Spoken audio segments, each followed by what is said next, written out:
प्रश्न है कि महाराज जी जब करने में मन साथ नहीं देता, निद्रा घेर लेती है।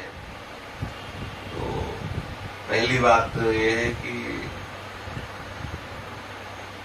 निद्रा इसलिए घेर लेती है कि नाम में महत्व बुद्धि हमारी नहीं हो पाई है। नाम महत्व बुद्धि नहीं, नाम में जो महत्व बुद्धि होनी चाहिए वो नहीं हो पाई। जैसे धन में महत्व बुद्धि हो जाने पर 8 घंटा करने के बाद भी हम 4 घंटे और करेंगे, लेकिन हमें थकान भी होगी तो उत्साह कम नहीं होगा, क्योंकि हमें पता है कि 4 घंटे ओवर करने पर पैसे मिलेंगे। तो पैसे का महत्व है, इसलिए उसमें कोई विशेष क्लेश नहीं लगेगा।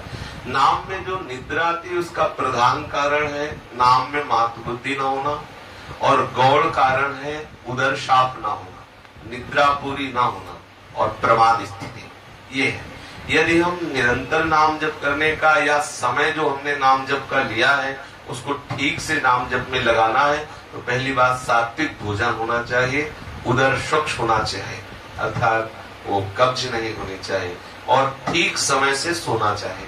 जैसे स्वस्थ शरीर के लिए 6 घंटे सोना पर्याप्त है।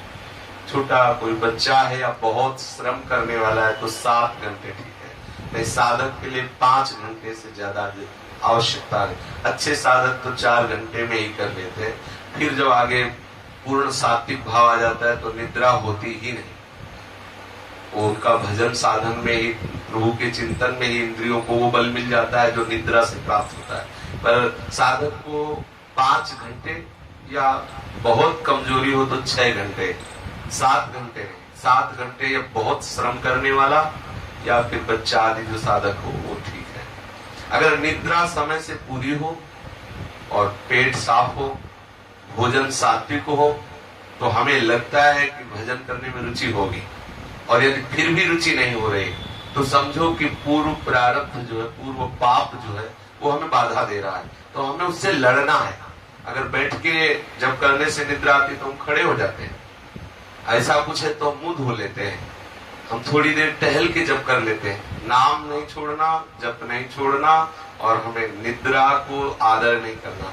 अगर नींद आ रही तो हमें खड़े हो जाना है। हमें कष्टप्रद आसनों में वैसे साधकों को इसीलिए आसनों में बैठने का विधान ऋषियों ने बनाया है।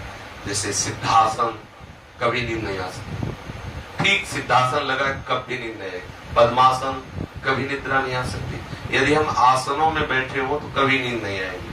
अब अगर मेरुदंड झुकती है जप में तो नींद आने की पक्की संभावना है। क्या होता है कि जब हम भजन में लगते हैं ना, तो एक अनजाने में भी एक शीतलता होती है, एक सुख होता है अनजाने में। उसी में क्योंकि अगर तमोगुण का नाश हो गया हो तो भाव में डूब जाता है, अगर तमोगुण का नाश नहीं हो तो निद्रा में डूब जाता है। जब जप करते हैं तो एक आनंद, एक शीतलता, उसी आनंद शीतलता में भाव देश में प्रवेश होने लगता है जब करते करते। अगर हमारा अभी तमोगुण नाश नहीं हुआ तो निद्रा में प्रवेश हो जाता है। तो हमें थोड़ा कठोरता दिखानी अपने ऊपर। अपने को भी आता था, जब शुरू में बच्चा थे गुरुजी ने गायत्री जप के लिए विशेष कहा था, क्योंकि ब्राह्मण कुल में जन्म हुआ था तो यज्ञोपवीत संस्कार होने के बाद गायत्री का अनुष्ठान कराया जाता है। 24 लाख मंत्र गायत्री का एक पुरस्चरण होता है। तो गुरुजनों ने आदेश किया था कि पुरस्चरण करो। वो पूरा कुशा का मुट्ठा और वो सब पूरा होता है ना, पवित्री बांध करके चोटी पे, और सब पंचपात्र, त्रिकाल संध्या, और वो सब पूरा जो ब्रह्मचारी का नियम होता है।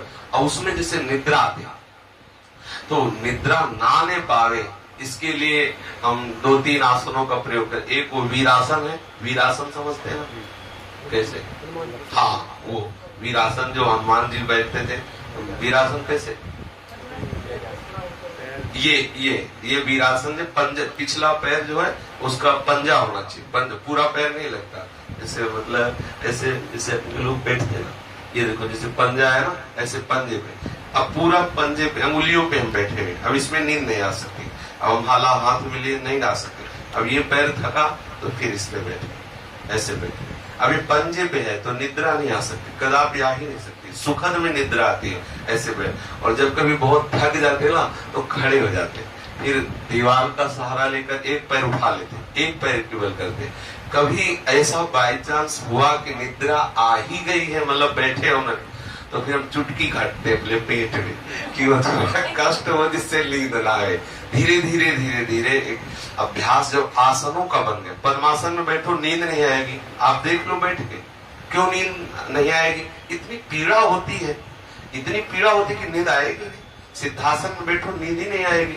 अब यदि आसनों का अभ्यास नहीं है तो ऐसा कुछ होता है। अगर ऐसा हो भी तो खड़े हो जाओ, टहलने लगो, पर नींद को मत आने दो। ठीक समय से सो लो, अगर जितनी निद्रा अपने को आवश्यक है उतना सो लो, उचित सात्विक भोजन कर लो, और जहां ऐसा प्रमाद स्थिति आए तो उससे लड़ो। यही तो साधना है, प्रमाद को स्वीकार न किया जाए।